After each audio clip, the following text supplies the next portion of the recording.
Olá, amigos da hipnose, a você, estudante da hipnose, a você, terapeuta que trabalha com a hipnose.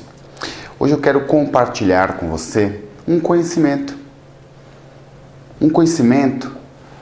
que envolve um conceito da psicanálise tão amplamente divulgado e também absorvido em outras teorias da psicologia e principalmente pela PNL, pela Programação Neurolinguística. Nós vamos falar um pouco do que é o superego e as crenças limitantes tão popularizadas pela PNL. O que isso significa e como tratar o sujeito quando você observa que é isto que lhe está causando certa angústia, certo transtorno emocional e a pessoa não consegue seguir adiante. Bom, o que seria o superego?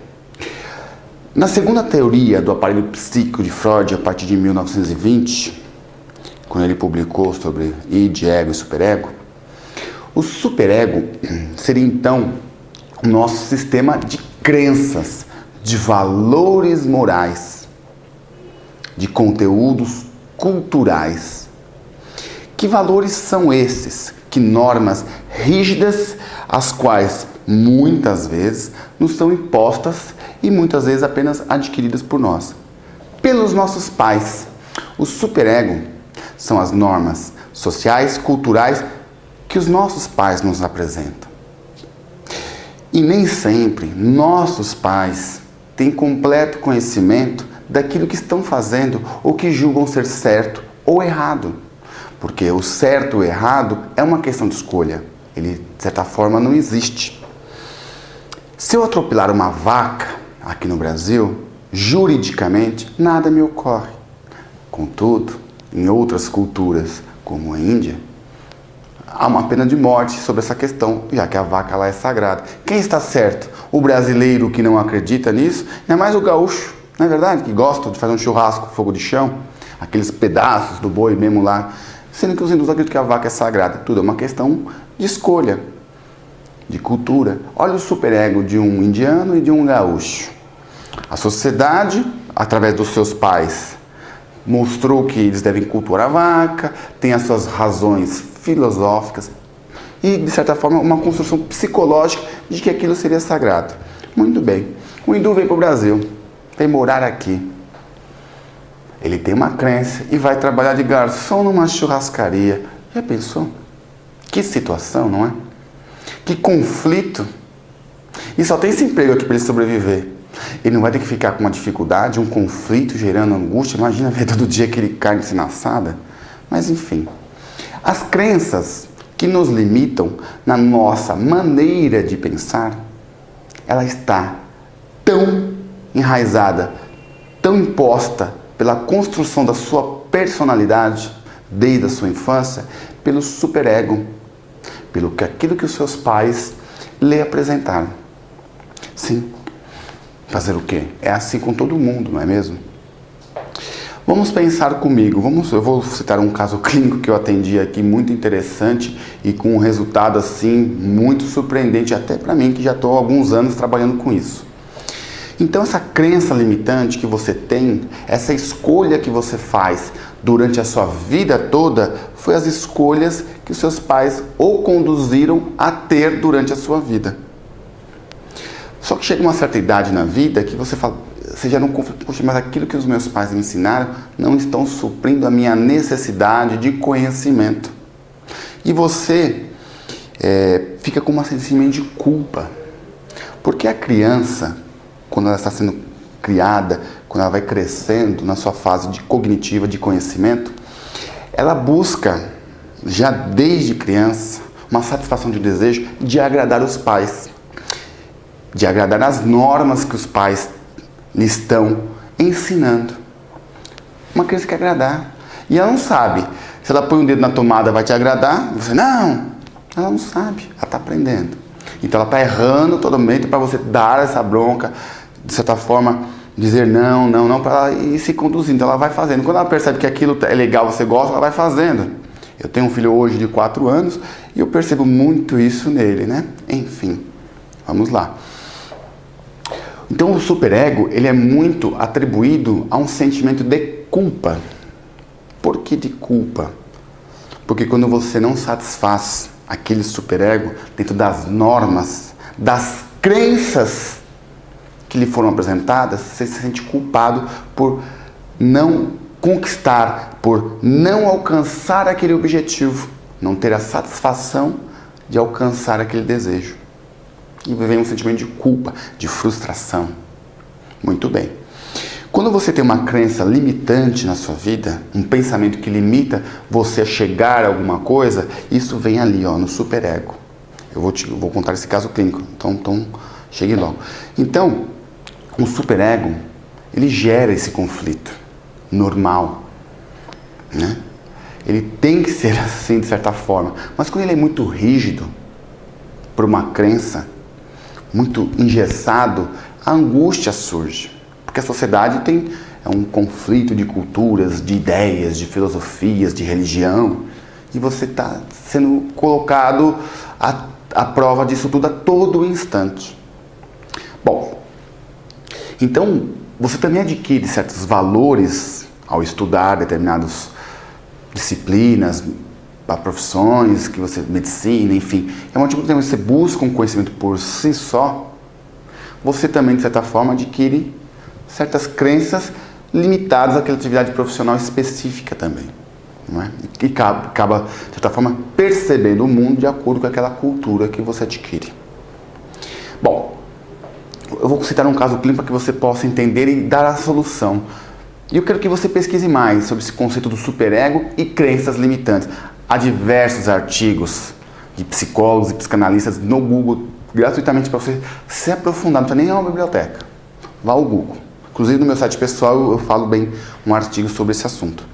Bom, eu tive um paciente, uma atividade intelectual fantástica, ou seja, muito inteligente. Eu não aplico o teste de QI, mas se tivesse alguém que aplicasse com esse rapaz, olha, iria surpreender. Mas enfim. Ele trabalha com a área da informática, né? Enfim, segurança da informação. Nossa, inteligentíssimo na área da computação. Né? Uma área hoje, né? Então, um crescimento. Filho de uma mãe costureira doméstica, domiciliar, né? Fazia pequenos serviços de costureira. E o pai trabalhava numa funilaria. Era funileiro, né? Consertava carros na funilaria. Mas, juntos, né? Proporcionaram a esse indivíduo, esse sujeito, a estudar, a pagar uma faculdade, enfim, auxiliaram muito. Mas quando ele tinha 16 anos, o pai veio a falecer. Adoeceu, veio a falecer. Triste. Bem na adolescência, uma fase que ele precisava muito, né? Enfim. E a mãe, muito rígida, de certa forma, com pouca cultura, com pouco conhecimento, analfabeta, né? Dizia para ele constantemente que ele jamais poderia ser igual ao pai dele. Repetia isso infinitas vezes durante a vida dele. Olha só, seria isso uma sugestão hipnótica? Já que a sugestão de hipnose em vigília conversacional, ela começa quando o sujeito dá ouvidos a alguma autoridade. Quando a pessoa conquista você, seja essa autoridade não precisa ser uma só profissional, pode ser pelo conhecimento intelectual de alguém. Se você envolveu a pessoa ali, a sugestão entra no seu inconsciente. Mas enfim, é outra aula aí. Então a mãe repetiu isso, repetiu. E o cérebro, nosso pensamento, tá aí os psicopedagogos e os pedagogos, aprendemos por repetição. Aquela repetição da mãe dele, dizendo que ele jamais iria ser melhor que o pai dele, ficou lá no seu superego, que é a mãe, a norma, a regra, o valor ensinado, que ele jamais poderia ser igual ao pai dele. Gerou uma crença limitante. Imagina, uma programação mental, de que ele jamais poderia ser melhor que o pai dele. Olha que coisa. Bom, veio à clínica, concluiu seus estudos, ele trabalhava lá numa empresa que prestava serviço de segurança da informação, e quando ele era chamado para uma reunião, nossa, ele tinha um pavor. O interessante é quando era dado a ele uma promoção. Olha que interessante. Ele simplesmente ou pedia demissão, ou se auto-sabotava, não ia trabalhar, ele tinha crise de enxaqueca, ou que ele psicossomatizava diversas situações porque ele não podia ter uma promoção. Ele tinha que ser o peãozinho lá, ter o cargo mais baixo dentro daquilo que ele sabia fazer, porque ele jamais poderia ser melhor que o pai dele. Olha o sentimento de culpa que o superego causava. Ele amava o pai dele, sentia saudades, ao mesmo tempo ele não podia ser melhor que o pai dele. Foi isso que a mãe dele por toda a vida ensinou. Então essa crença, a nível inconsciente, de que ele não poderia ser melhor que o pai dele, o limitava a ter um desenvolvimento profissional além do que ele imaginava que poderia ter. Ele tinha capacidade intelectual, conhecimento técnico sobre isso. Na época que ele me procurou, ele já estava fazendo, acho que um mestrado. Um mestrado. Mas enfim. E ele estudava, ele gostava, enfim, mas ele não queria promoção, não podia ser, não podia desenvolver, tinha que ganhar aquele saláriozinho pequeno, enfim. E ele passou por diversas empresas, total de 8 empresas multinacionais nesse setor. Ele teve uma que convidou ele para trabalhar fora do país, a coordenar uma equipe aí. Acho que foi Austrália, não me recordo agora, mas foi para o lado de lá. Enfim, não queria, ele sabotava de emprego, brigava com os chefes, ele achava um meio pelo qual ele podia se sabotar. Bom, aquilo começou a gerar angústia, porque ele estava tendo muita oportunidade e não conseguia aceitar essas oportunidades. Né? Que os seus patrões, seus chefes, seus encarregados, percebiam nele a capacidade e queriam dar a oportunidade a ele. Porque ele, de certa forma, se destacava perante os outros, sem que ele percebesse. Bom, procurou a hipnose clínica.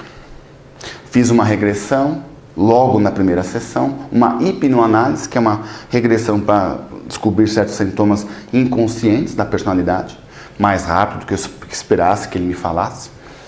Enfim, nesse momento, veio essa história.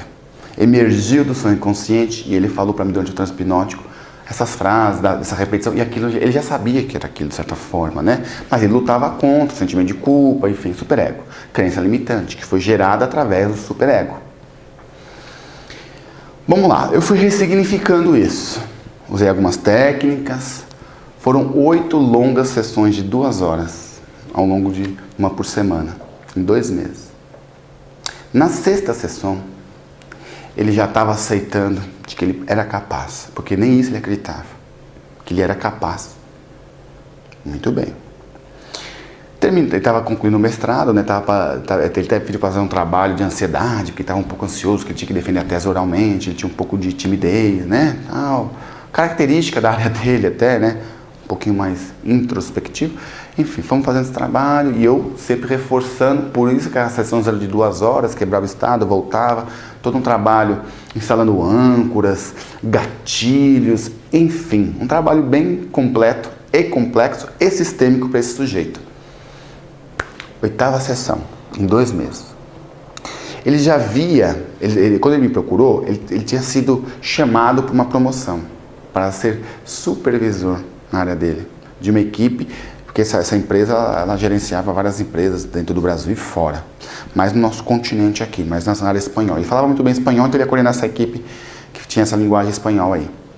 Daqui, né, online, lá não sei como é que funciona direito, mas era dessa forma, lotado aqui no Brasil, mas gerenciando essa equipe daí, Argentina, enfim.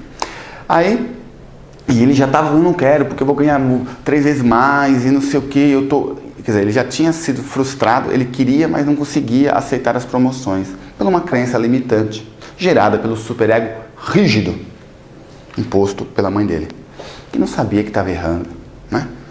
Vamos combinar que a mãe dele também não sabia que, de certa forma, ela estava errando. Ela não tem essa culpa toda aí que vocês possam estar imaginando. Limitação dela também, né? Enfim. Fomos ressignificando.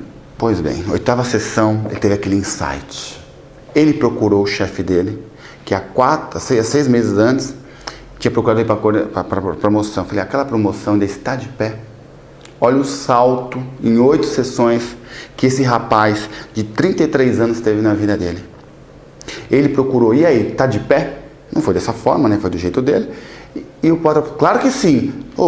Eu não tenho outra pessoa mais qualificada que você para nessa escola. Ainda está aberta. Inclusive, eu estou sendo pressionado porque você ainda não está nesse cargo. Que bom que você me procurou. É a hora certa. Aceitou. Não me procurou mais para fazer terapia. Apenas mandou um e-mail, né?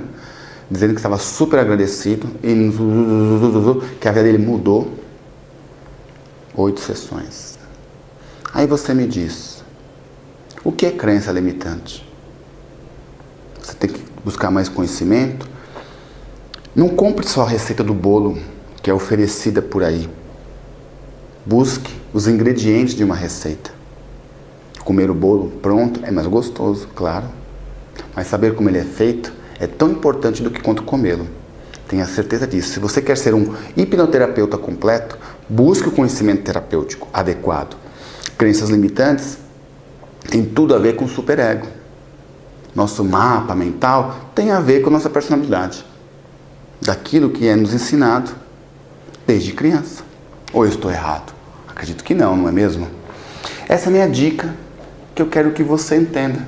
Porque você vai pegar essas crenças limitantes 90% dos casos que você atende e vão gerando conflitos na personalidade do sujeito para a vida dele.